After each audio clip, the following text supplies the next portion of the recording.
because I don't know anything about technology in terms of webinars. Man, bro, we've been putting this together for the past three months. Yeah.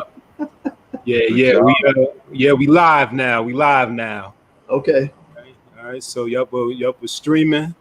I'll just go ahead and grab that YouTube link. Make sure look on YouTube. Make sure it's going.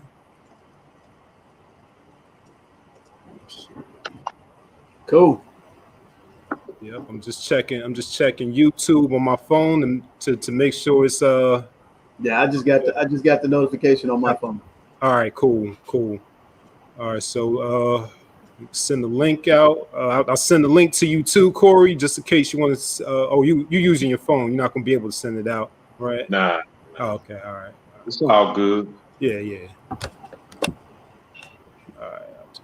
I'll just post it. I'll just post it on our sites. You know, they'll just catch the live stream on YouTube. It's all good. All right, so I'll just start it off, and then after I do the introduction, I'll send the links while you guys are opening up and chopping it up.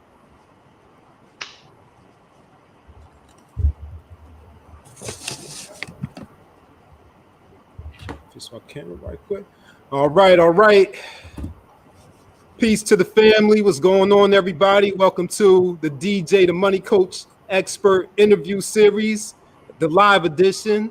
I'm Nick Westbrooks, and as always, I'm joined by the founder of the 7 Spheres of Money, DJ the Money Coach. How you doing, DJ? Hey, man, I'm live.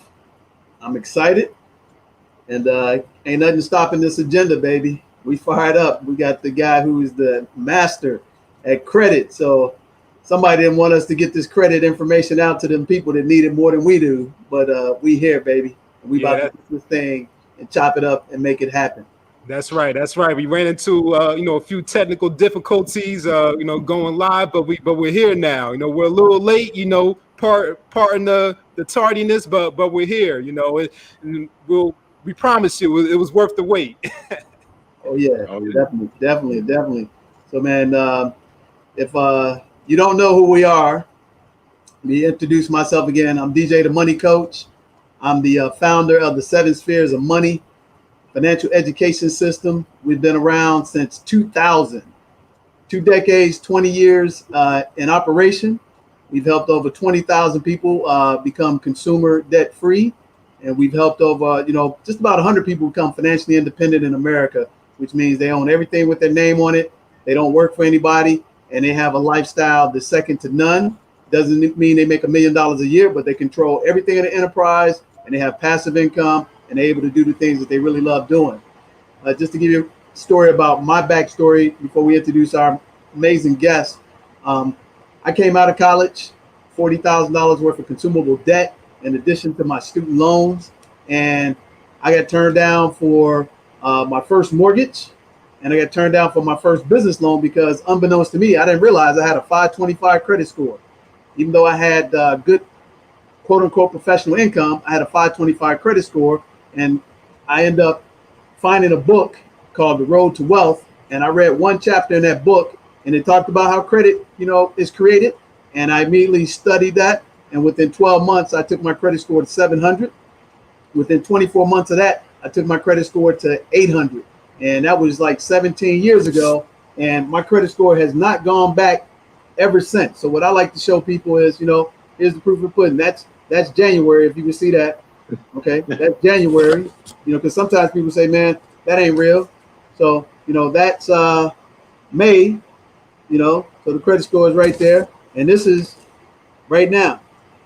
And you can see my credit took a little dip, but that's because I, acquired some more assets. And I'm not excited about that, actually. I'm actually excited about after I achieved that credit score, within 2 years of that, 2002, I came consumer debt free, owned everything with my name on it. My house, my cars, everything. I was free, man, like put a truck off my shoulder. And then 6 years later, I became financially independent. I had achieved a 6-figure income that was passively created through businesses, real estate, and dividend stocks. and I had eclipsed a 7-figure net worth, and I was still, young. I was still in my late 30s, early 40, I think it was. But I wasn't even excited about that, to be honest with you, Nick and Corey. What I was excited about, I started helping people like Corey has done, and he's going to tell his amazing story. And I started helping churches, non-for-profits, businesses, and help them because my mom was a victim of predatory lending in the mid-90s. She was also a victim of identity theft while I was going through college. And I just vowed to myself, if I ever figure out how these things work, I'm going to help a lot of people. So we started helping people moving forward. And now today, we've achieved a lot of people helping accomplish their dreams. And then about 5 years ago, I'm listening to a show on the radio with a thing called Brother Rich. And this brother comes on and he's talking about credit. And at that point, I thought I was an expert at credit. Matter of fact, I knew I was an expert, but there's always somebody knows more. So he talked about affidavits and notarizing things, and even about the bad credit, that it's a violation of the public, rights, that entities can put your credit score out on another, entity's, system without your permission. And I thought about it. I said, what, that is right, but it still didn't sound right to me. So you know what I did? I went out and I tried it. I didn't have any bad credit, but I knew people who I work with that had credit situations, filed bankruptcies. And the thing I like about what Corey said is that even though it's your credit problem, it doesn't have to be on your credit report. But he wasn't excusing that person from having that bad credit from irresponsibility. He said, you can get these credit lines off, but you still got to take care of that bad credit you got. I'm not going to absolve you of the bad credit, which I knew during that time, people would get these replacement credit lines, boost up their credit score, go buy some stuff, and then come right back and dip right down. So I went out and did exactly what Corey said. I challenged some bad credit lines for some clients of mine. We got the notary, got the affidavit, sent it in, and that stuff got taken off. And then I told them it's still your credit, but their credit scores went up. And I showed them that in order to continue to work with me, they had to take care of their credit, because I don't believe in bankruptcy.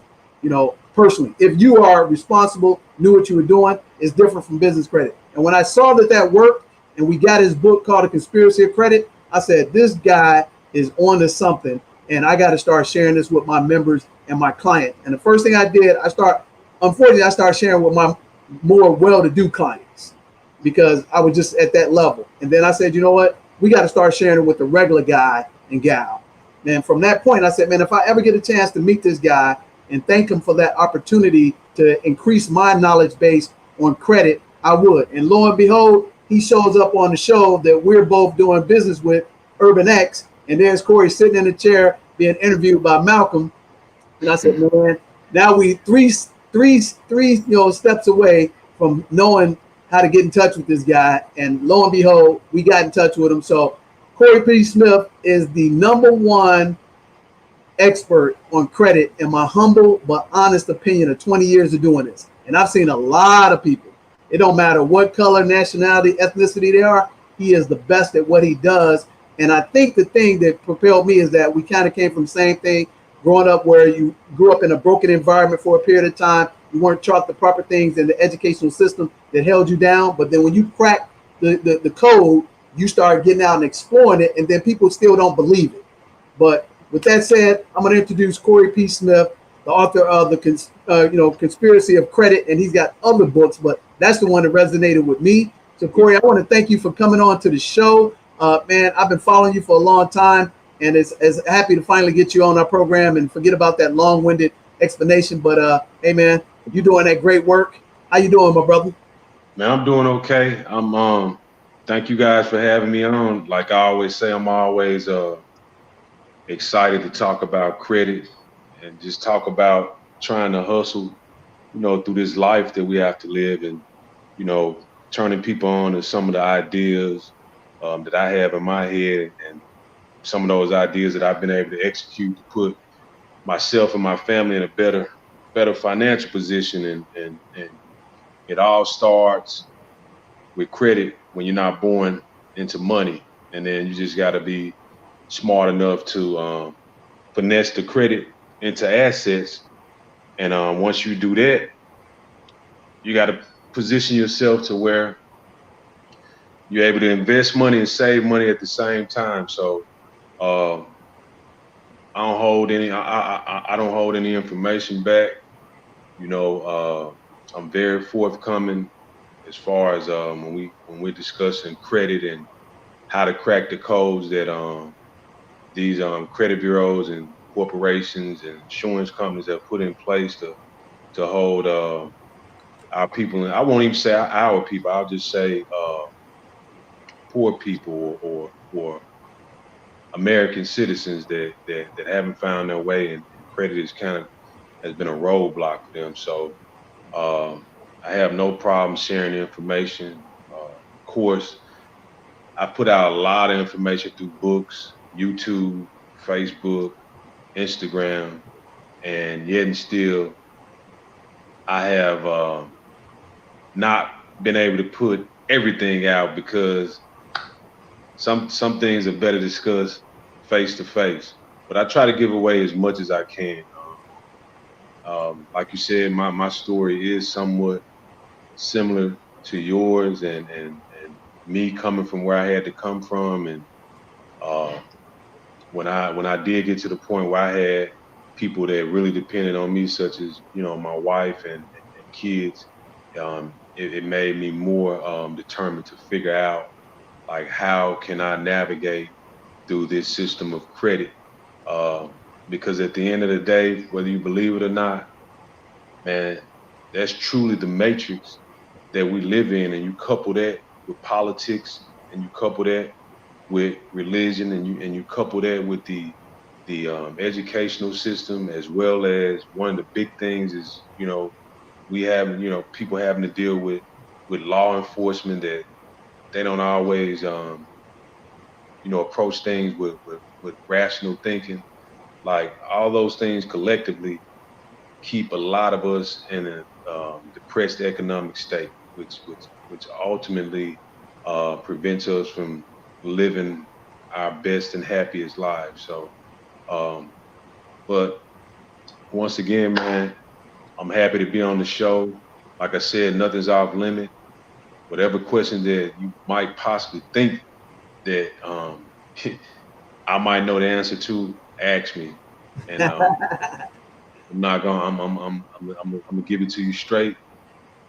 So for those people that are not familiar with me, yeah, I do have 4 books out now. One is How to Outsmart the Credit Bureaus, Conspiracy of Credit, The Unbreakable Laws of Business Credit, the Credit Dictionary. I actually been sitting on 3 books. They ready to go, but I just been dealing with a lot of other things. And those 3 books are Credit is for Poor People. That's somewhat along the lines of Conspiracy of Credit, but a little bit better.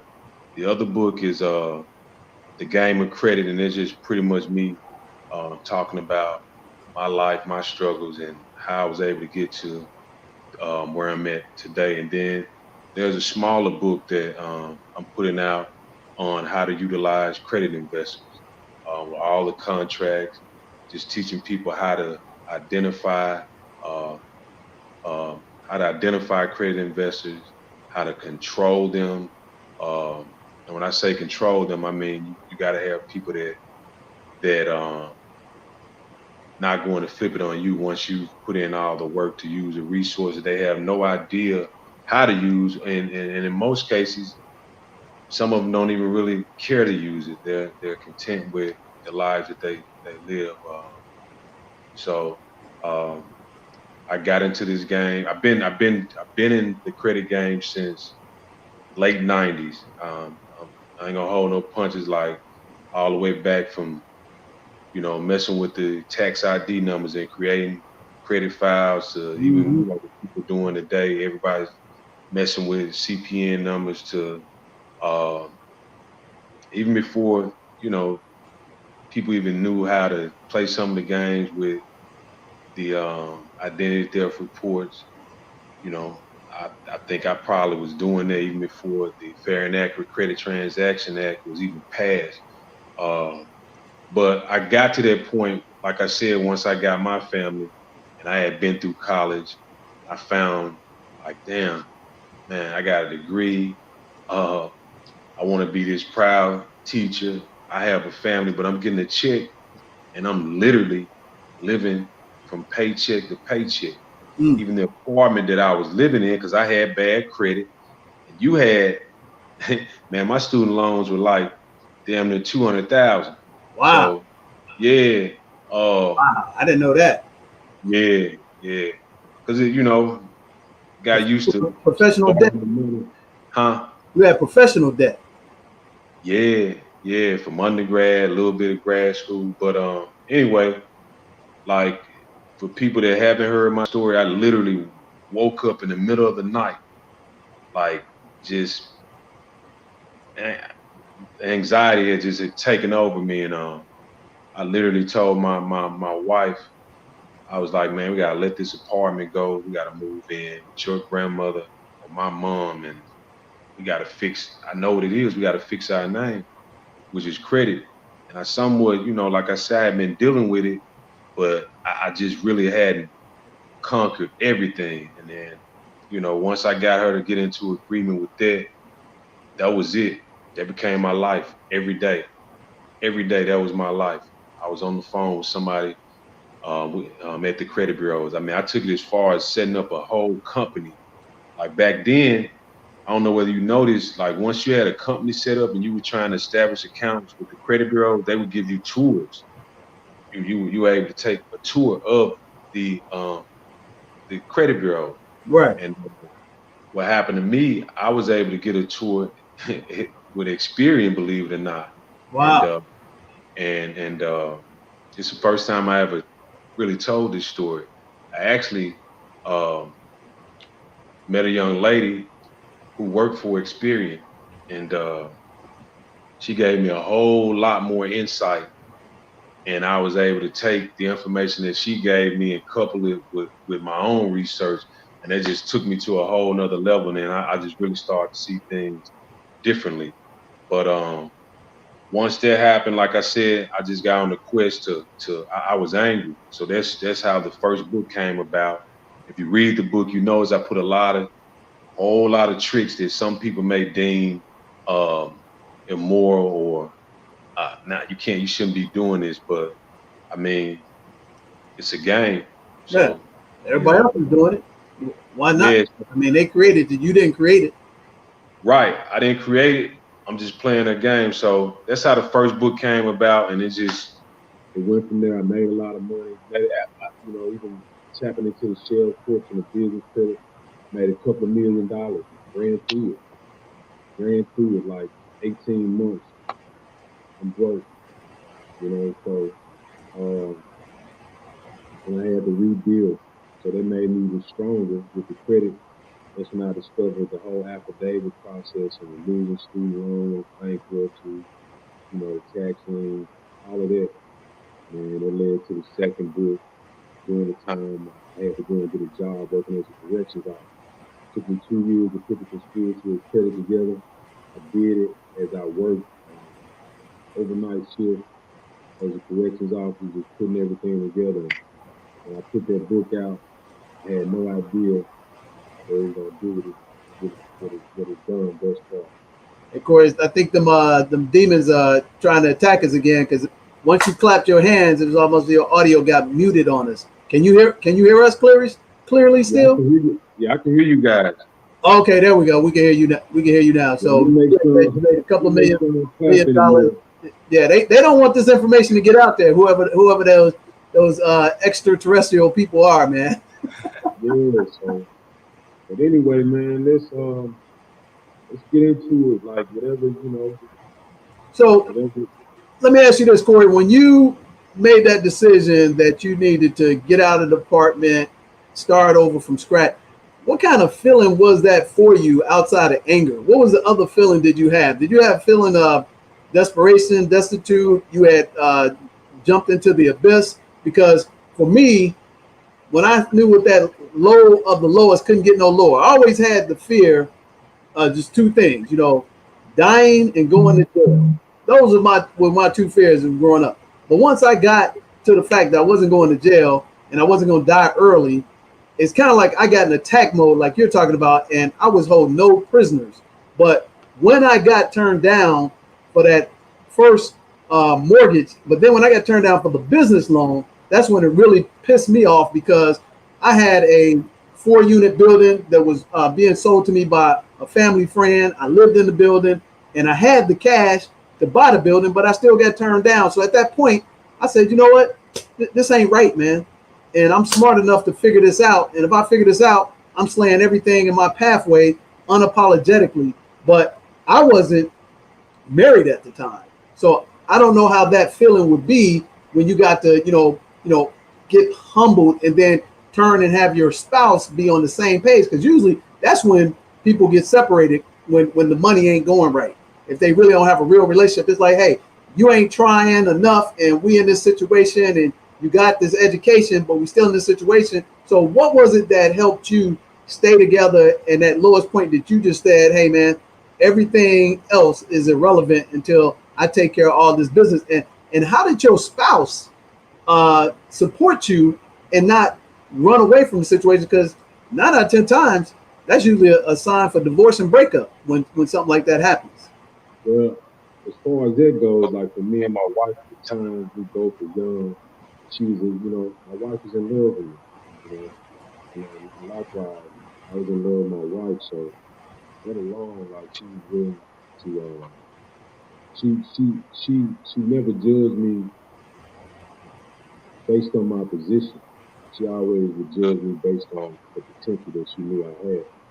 So she was willing to take the journey with me, but, at the same time being a young woman and a mother that wanted to be independent and be, I want to be with my husband and kid in our own space.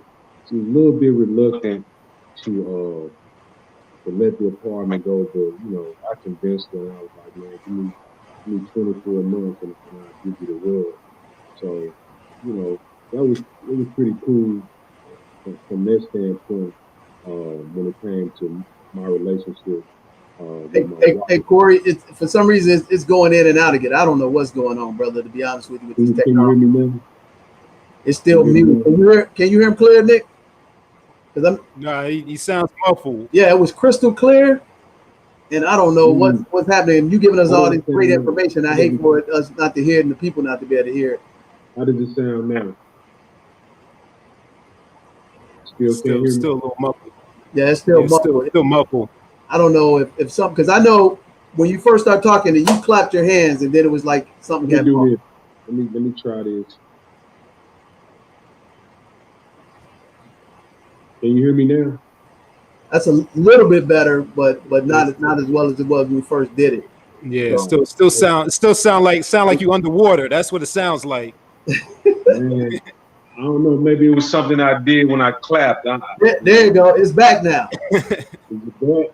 It was. It was back. Man, it was back and then it left again. Oh. I don't know. So I still sound muffled. Not right there. When you just said I still sound muffled, it was clear. That was perfect. Maybe because I need to speak up. It's almost like, I know you're a laid back guy, so I don't want you to do what you not. But I mean, you give us such great information about the value of just the relationship. Like you said, your wife didn't judge you, man. That's powerful in of itself.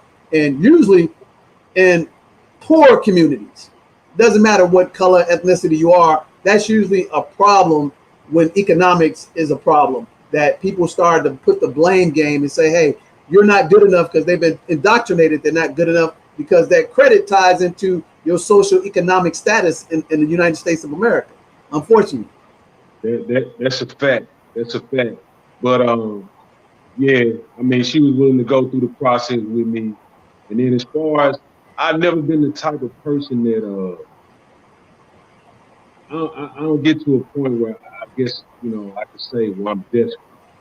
I'm never, because, I learned early on, like even as a teenager, like being desperate for real, and I don't mean to sound cliche, it will lead you into making mistakes. And for me, I just always been the type of person, pressure forces me to think. And I'm the type of person, I like to conquer whatever, I'm like a for real wolf when it comes to trying to navigate through life. And I pretty much always been that way, given, you know, my backstory from the time I was a small kid to what things I had to go through that led me even to being with my father. So when I got to that point where I knew I had to fix my name and my wife's name, and I knew where we were at, like we were broke, I wasn't desperate. I was excited about the journey, and I was, you know, I was just ready to do the research. I'm still that way to this day. If it's something I don't know, I feel like it's something that somebody else knows that I don't know, I'm gonna ask. Like I made a post last night. I said, don't be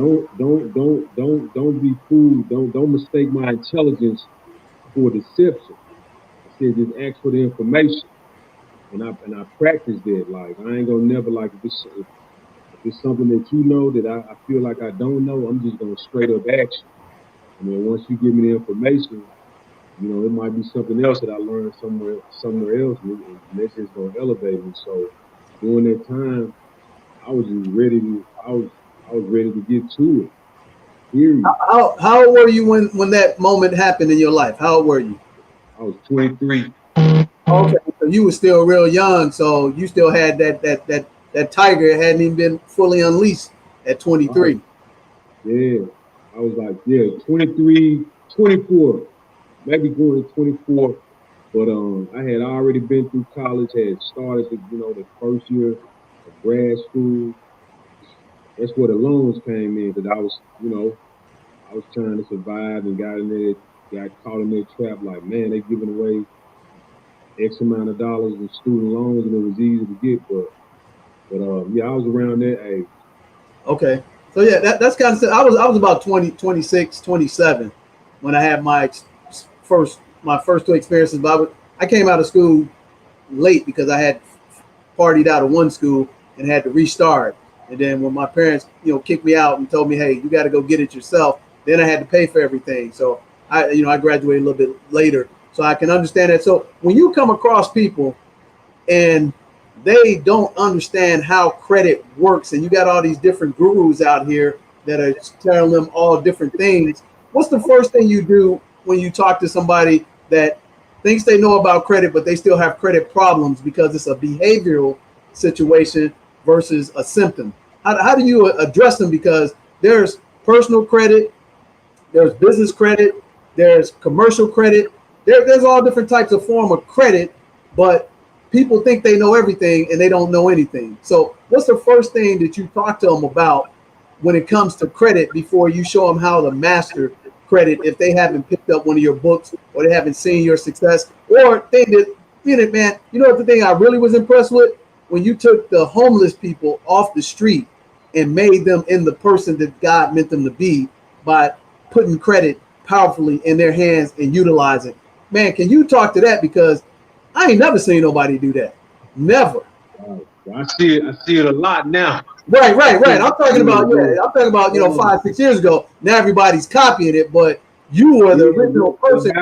What happened with that? Man, I was just actually sitting at the light with my wife, and I seen the homeless guy, and I said, man, that guy he pretty much has more value, or he has more to work with than the person that works a job every day. I said, because he like a blank sheet of paper, like a newborn baby. And that's what gave me the idea. And I was like, man, I could duplicate some of the things that I've done with credit for myself through these individuals. So what I did, I went to the homeless shelter in Memphis, homeless shelter on Poplar Avenue, and I found two guys. Found more than two. I had to interview a few people just to make sure that when they right state of mind, wasn't on drugs, wasn't alcoholics, but just somebody that had fell on hard times and was trying to find their way back. And found two guys, and I paid for them to stay in the homeless shelter for like a couple of months. I took care of everything for a couple of months, and I pretty much gave them an identity. set their residency up at one of the houses that I had at the time. It was like a little rental property in the hood. Took them to get their driver's license, switched over, made sure that they had their social security cards, gave them a job on paper so that they report to the credit bureau. And then what I did, I took one of the credit cards that I had and changed the address to the house that I had them staying in. And once I did that, I added them as an authorized user to their card. Okay. It automatically gave them the score. And that transferred some credit to them instantaneously, right? Right. Once that happened, you know, I really built from that point. I mean, I already knew at the time, like back then, it was a whole hell of a lot easier to go to the bank and get stated, you know, income. Right, stated, no dot. Oh yeah, man, it was sweet. 2008, and the greedy people in Wall Street messed that up for the good guy. Yeah. I hate that even right now today, because, and I mean to interrupt you, but if you treat your corporation the way it's probably supposed to be treated, you should be invisible personally in the world. But by doing it the right way, now that you can't do these no doc and stated incomes, even though you are justifiably legitimate, it prevents you from doing the things that you deserve to do based on how credit and corporations were initially put together. So when that got eliminated because of credit swaps and derivatives, now it's sometimes hard for me because I don't want to pay all these unnecessary taxes. I want to avoid taxes legally and utilize the loopholes. But when I do that, I actually decrease my income personally. So if I got to go out and buy something personally where I can't buy through the corporation, which happens sometimes, it's hard for me to show all this other stuff that I achieved without the corporation, if that makes sense. And a lot of times you got to show sometimes a wad of cash, or you got to establish other credit lines that you don't want to be exposed to have people to know about, because you don't want everybody to know about everything that you're doing. So talk to me how we can get beyond that but still have the same power before 2008 happened, because I know you're an expert at this and building those credit lines that way. I'm not gonna lie to you, even well, I don't have to play the game to that extent now. But even when people don't know this, like even when the banks want you to show some cash, like there are companies out here, individuals out here that are for percentage. Like you need to show 100,000 in the bank, they can make that happen. You know, just in order for you to secure a line of credit or a loan. So, you know, I was utilizing those resources, you know, when I had to, even back then. Now, I still play the game, you know, with the paperwork, but I'm still legal with it. Like, if I gotta, I won't say still, because like I said, I don't have to. I really position myself, but when I did, yeah, I played with the paperwork. Like I made sure I had a great CPA, if you follow me. You know, right. That knew what I needed to do to get certain things accomplished, whether it was on a real estate deal or whether it was with one of the banks. And then once I got that accomplished, if I had to, you know, come back and readjust some things so I wouldn't have to pay, you know, as much as far as paying as much as I would have to the IRS, we did that too. But you know, it was very important that I truly had a CPA that knew what the hell he was doing. Man, you know, that's funny you said that, because the CPA and a great attorney, tax attorney, and a CPA, tax CPA specialist is your best friend. And it's funny you say that too, Corey, is because I was watching a piece on Master P, and he talked about how he paid Michael Jackson's attorney $25,000 for an hour to find out how distribution contracts and business work, because at the time Michael Jackson owned everything, catalogs of the Beatles, Elvis, all them jacks. And he said if Mike was doing this, somebody's got to have taught him how to do this. And he found out that his attorney did. So when you talk about that CPA, I try to tell people that in the 7 spheres of money, you got to have experts that just specialize and do one thing, like a heart surgeon or a pulmonologist. You know, somebody that's all they do. And when you talk about CPA, I bet you your CPA does nothing but what you need him or her to do, and they don't do generalized taxes. They're not like H&R Block. And when I talk to professionals, this what just always cracks me up, man, is that, oh, my buddy does my taxes, and they've been doing this and they've been doing that. And I'll be like, really? Well, what's their specialty? What lane do they like? Man, talk a little bit to the people about the difference between that, because those people ain't cheap, and they make you money when you paying them $300, $400, $500, $700 an hour. They make you hundreds of thousands. Exactly, and I've had the same CPA since 2004. Same guy, right? And he still don't cut me no breaks. So, but it's very important that an individual who's trying to really handle business and elevate himself financially, it's very important that he have a CPA. It's very important, and people have heard this. Very important he has an attorney. And you need to have these people, especially when you're dealing with an attorney, whether it's on the business side or if you feel like, you know, you might be playing in the gray area on the criminal side. Right. You need to make sure you have these people on retainer. Or like even right now, my accountant, he's $5,000 up with me because I had paid him for something that I needed to be done. That was like 2 months ago, and I've been in Miami for a month, so I still hadn't got back to him, but we good. But it's important that you have people like that on your team, and it's important that you have somebody who is a real savvy businessman that's able to mentor you, because at the end of the day, think about this. No matter if a guy makes millions of dollars playing basketball or football, or somebody's an actor, or somebody's a teacher, it doesn't matter. At the end of the day, you know what all these people strive to be? They want to be what? They want to be a businessman or a businesswoman. At the end of the day, they want to be those things, but they don't know how to operate. They don't know how to operate in their space. I had to learn the hard way. I lost a lot of money, even when you talk about the things that the banks have put in place because of everything that's going on with the credit. Man, 2006, 2007, I started looking overseas. You know, a lot of people don't know that they loan overseas. Nobody never asked Akon, man, how the hell you get $1 billion line of credit from a Chinese bank?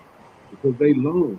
Right. No different than That's funny. Did you deal with HSC back in 2006? HSBC, yeah. I was dealing with them big time, 2004, 2005. Yeah, they was loaning money. Right. They was loaning money. So I was willing to travel wherever, you know, wherever I need to go. Like I just did a podcast a few weeks ago. Marcus Gentry, Hidden Gems of America, and he was asking me some of the things that I was investing in right now. And I just told him, man, I actually just invested in a cargo ship. Okay. Over in Africa, and man, that came about just me having a conversation with some young guys that's already getting money, some young African guys that's already getting money, and the guy just made the statement to me because I asked him about, like, man, what happened? I thought you was gonna buy the Lamborghini truck. And he was like, man, F that, man. I got my dad. I'm buying a cargo ship, and I was like, for real, like, I was like, man, how can I get in on it? Right. And, like, I'm not gonna lie to you, like, I absolutely know nothing about it, but I'm learning. But the money that I had, I was ready for the opportunity. And so going back to what I said, at the end of the day, everybody strives to be a businessman or a businesswoman, but they don't know how to operate in that space, and they don't know the proper people that they need to have on their team. But one of the most important ones is a CPA, especially when you start dealing with money, especially when you start trying to maneuver around real estate, maneuver around, the paperwork that you need to have these banks look at you in a different light. Right. Just to get it done, because it's sad. And our president said this one time on the show. He was in a restaurant. Donald Trump said this. He was in a restaurant. All these people that was with him, and when it came time to pay, it was like, "Oh no, Mr. Trump, don't worry about the bill. Don't worry about it." And this was long before he became president. When he said he looked over, and these regular people, they making them pay. So this same perception works when you're dealing with business and you're dealing with banks. If you got it, if it looks like you don't need it, they're gonna give it to you. Right. But if you look like you're desperate for it and you need it, they're gonna make you jump through hoops. So man, that's so funny, because I think the worst thing that happened to us is we get a formal education, and it dummies down your expectations of what you can have. And when things come across and you don't ask people questions, like you said, how you get involved in that deal in the cargo ship in Africa, it's because you just asked. And a lot of times that's the same thing that happens for us. I'll talk to somebody interested and just say, hey, how do you make your money? And if they share that information, I say, well, how do I find out or get involved in one of these deals? And a lot of times they want to brag about what they do very well. That's, person's most important topic is themselves. And if you keep your ears open and you paying attention, a lot of times you can elevate yourself to another situation. And I'll give you an example. We just got a verbal agreement on a opportunity for a truck depot. And all we did was ask the person how they made their money and how much they needed. And it was just $250,000, but apparently they couldn't find other people that could actually come up with the money fast to help them on this project they were working on for 18 months. And we just happened to be there and said, you know what, we can do that deal. Show us what it looks like. And then we went on. I mean, this is how these things happen, right? Right. Exactly. And I'll say this, man, like you mentioned, there's so many people doing credit repair that they really messing the game up. Because the same way we on this internet, they on this internet. Meaning people that work, the people that's in the loop with the credit bureaus, people that's with these lending institutions. They see everything that's going on in it. And man, it's funny because I've never seen so many credit repair millionaires in my life. And I'm being sarcastic because I look at these people and I always say, man, if a person is trying so hard to prove to you that they rich or they got the money, trust me, they don't. Right. They don't. And that's how a lot of people getting sucked in. And you ask me, how do I approach people when they think they know a lot about credit? I might ask one question, and it might be something like, when I talked about jamming one time. And if you're a person that's really been in the loop and been doing it, you would have known what the jamming process was when it came to dealing with the credit bureau. Even now,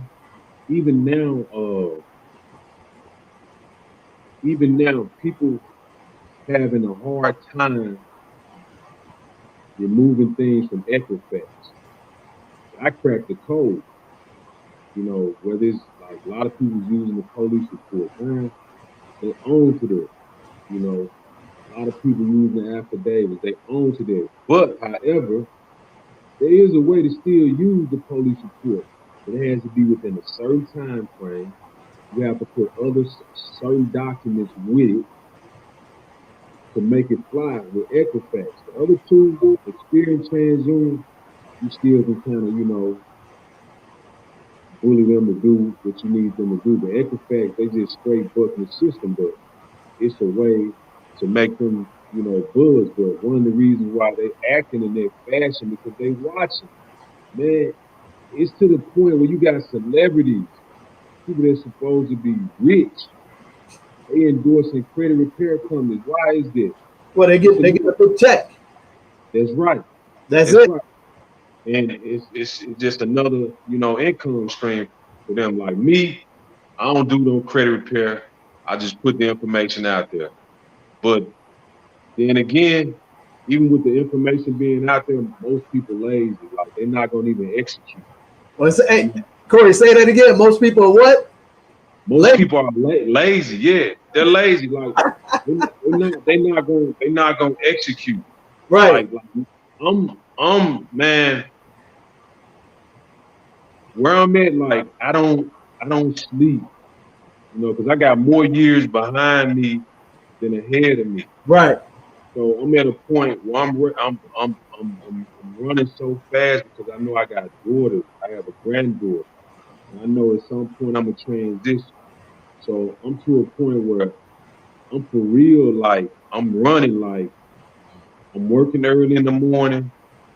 I go work out, come back, put in more work. Like when I'm done with you guys, it's probably gonna be 11:30 at night here in Miami. I'm gonna go jog. I'm gonna come back. I'm probably gonna I'm working on another book. I'm gonna do that, and then I probably get to sleep at 2:00 in the morning. But man, I'm gonna be right back up 6:00.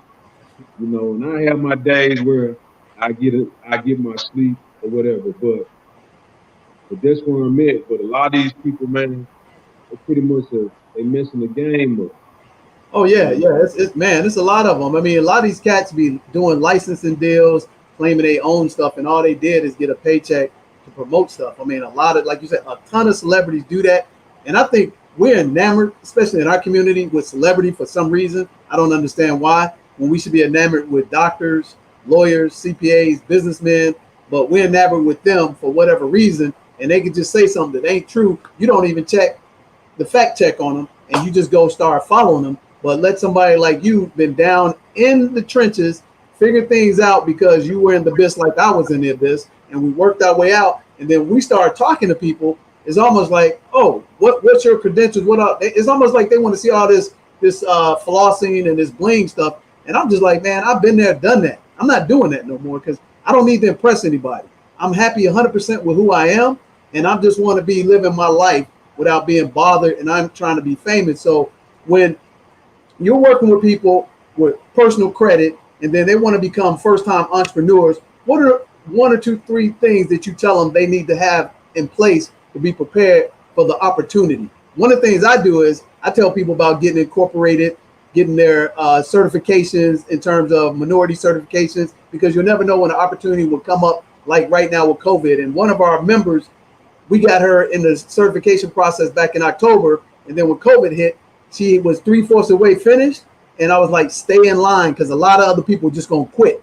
And sure enough, she stayed in line, got a certification, and now got some other opportunities that other people don't have because they just quit.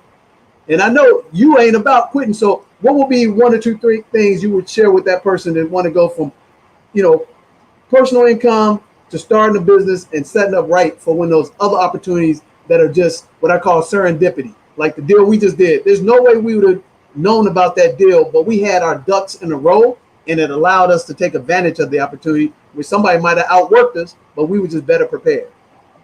I mean, anytime that I do engage somebody, like I don't engage people as much as I used to, but and my whole philosophy from the get-go is you got to get the bag. And what I mean by that is, like, I talk to people sometimes, and they might say something like, I'm a real estate investor. And a lot of people make this statement. And I always come back and I say, you don't have no money, you're not a real estate investor. You're just playing. So when I engage somebody and you ask me what my focus is, if they don't have no money, then I'm strictly going to focus on what they look like on paper, which is essentially their credit. And we'll evaluate that. the next thing that I'm going to look at, if I spend some time with them, I'm going to see how motivated they are. Because people can talk and they can be like, I want to do this and I want to do that. And eventually it'll show up whether this person is, they don't really want it. Like they'll be happy with living out the rest of their life, you know, working for somebody else. And there's no knock to anybody to choose to do that. But those, that's initially my approach, because whatever they're trying to do, they gotta be doing it because that's what they want to do, not because they're following the crowd. Like, okay, I live in a city that's the majority of the city is African American. So okay, everybody's gonna do a hot wing place. Everybody's gonna do a car wash. Everybody's gonna do my wife has one, but gonna do a boutique. Everybody's gonna sell hair weave, right? So, but it's like, do you really want to do that? Is that really gonna make you happy? Or are you still trying to, basically what you're moving from being an employee to a glorified employee? Like, do you really want to do this? And then you have to put your mind in a space where you can't be afraid of, if you hear people talk about these big ideas. Right. Like I could be in a circle with some people and say, hey, man, I just invested in a cargo ship. Hell, my next move, man, how can I invest in a cargo plane?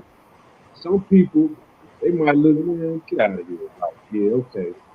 But that's real to me, and it's very important that I control my environment. And I say it to other people, it's very important that you control your environment and the people that's around you, because they truly can affect your energy and how you vibrate. But going back to what you said, that's the first thing. If they have no money, okay, let's see what you look like on paper.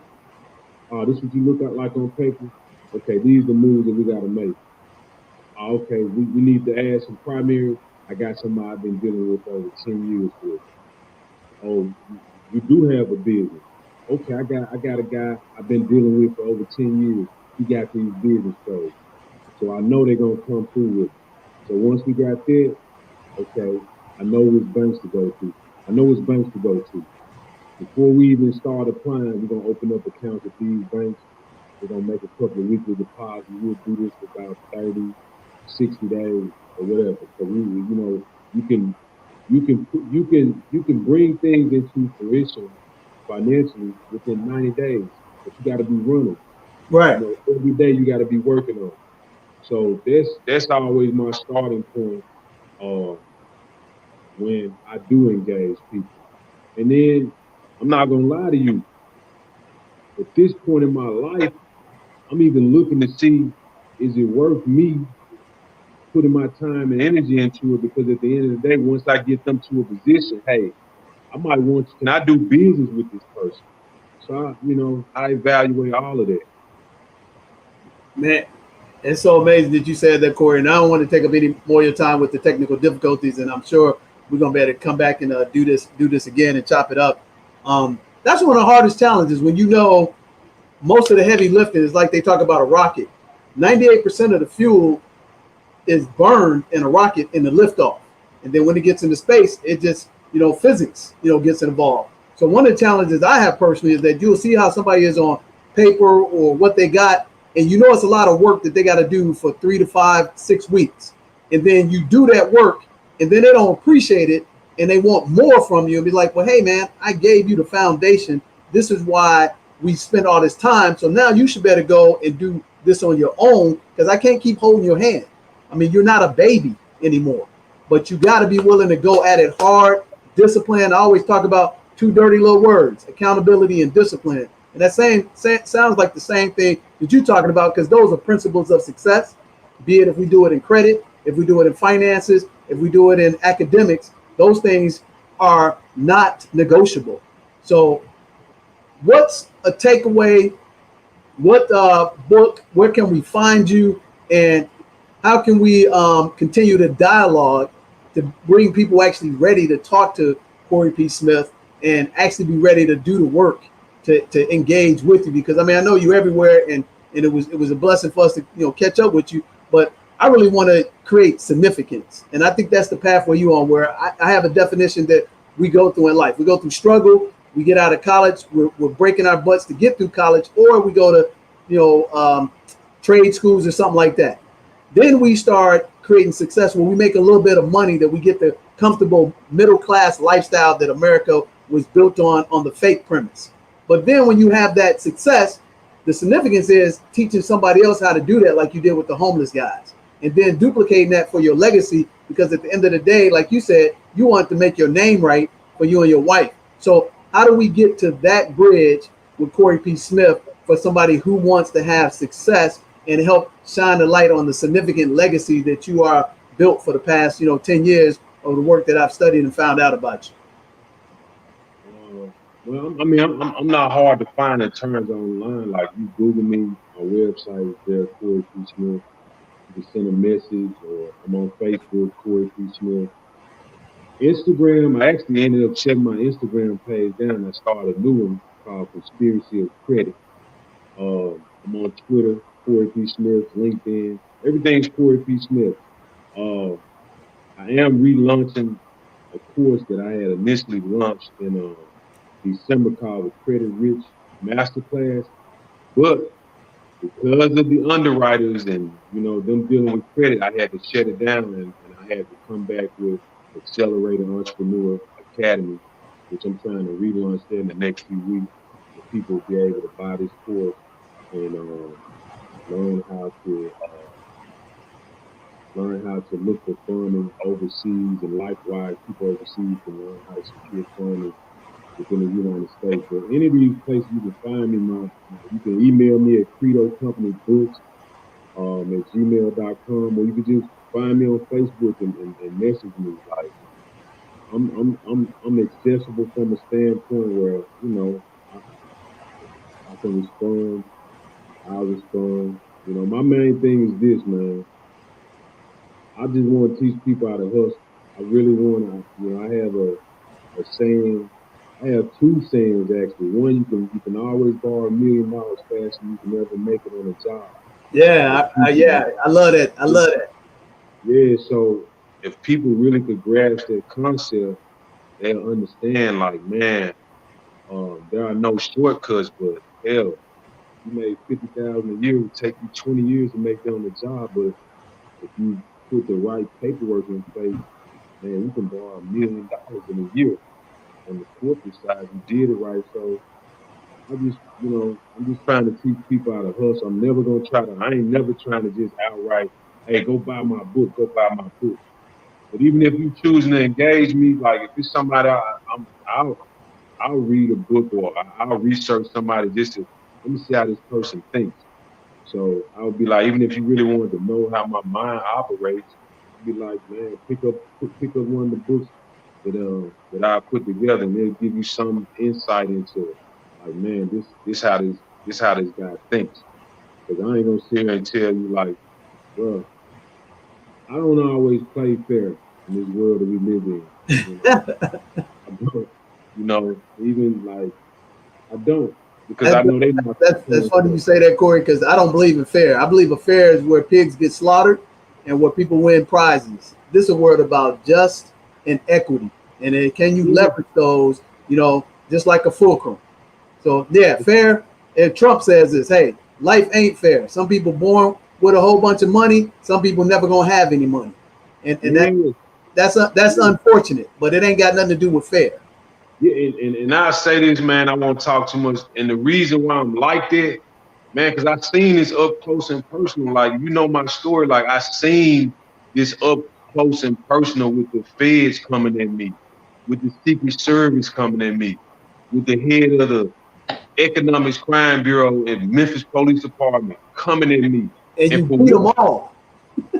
Yeah, but because it was nothing, but it was just information that I was able to manipulate to put my family ahead. And it's like, man, it's like they don't want to see you. They don't want to really see you getting no bread unless you damn near bouncing a ball or throwing a football or doing something like that. Oh, we got to know you. Oh, we don't, who is this guy?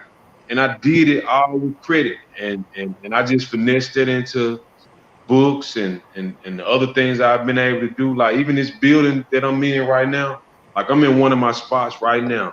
Okay. But I got like 4 units in this building that I'm in right now in Miami. And it slowed down when the coronavirus hit, but it picked back up. But all this was done with credit, you know, even with the rental properties and cars, whatever. But anyway, is that what the reintroduction of the master class is going to be about? Can we come back on in a couple of weeks and talk about the relaunch of the master class and get some people enrolled into it? I would love to talk about that with the pipeline. Yeah, most definitely, and I'll make sure that I'm on my laptop. I was running today, but you know, I'm grateful for the opportunity just to be able to, you know, just share, for us to be able to collectively share some of our ideas, our views, and our opinions on you know, how we live our life. And it might click with somebody that's listening, because man, it's so much opportunity out here, but a person has to be willing to really tap into who they are spiritually, who they are emotionally.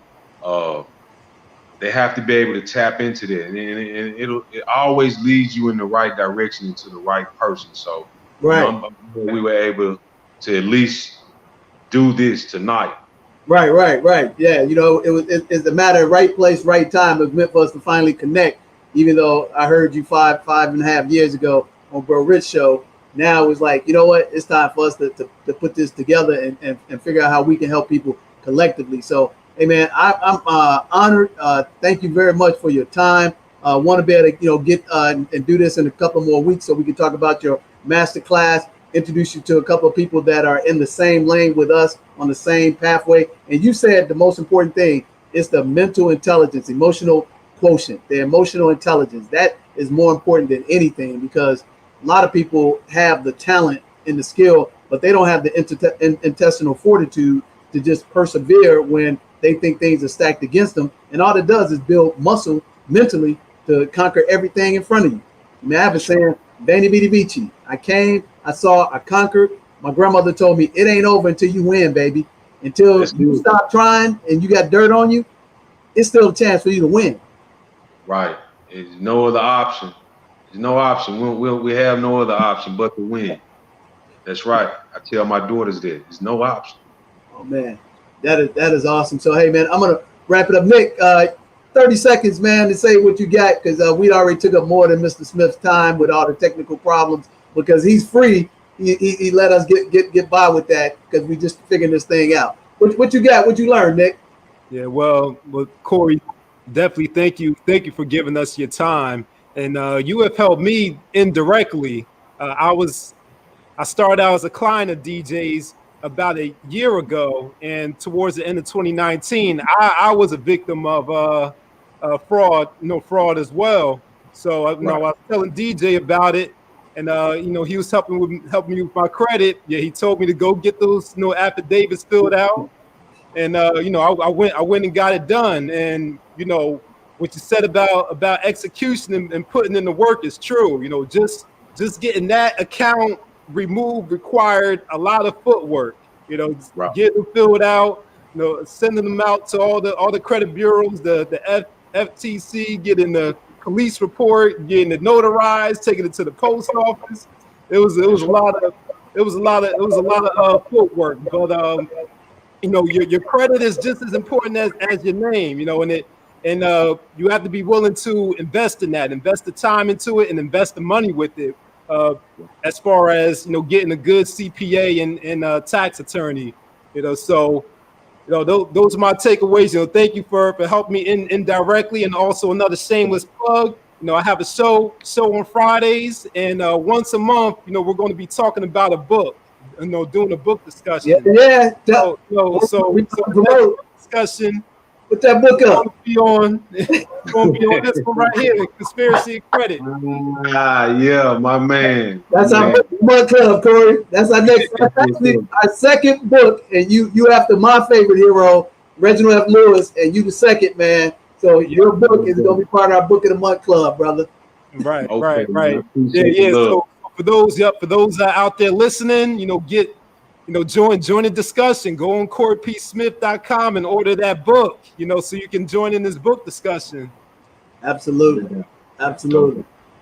So, hey, Corey, hey, man, 30, 60 seconds, wrap us up, and we out of here, brother, because we appreciate all your time, brother.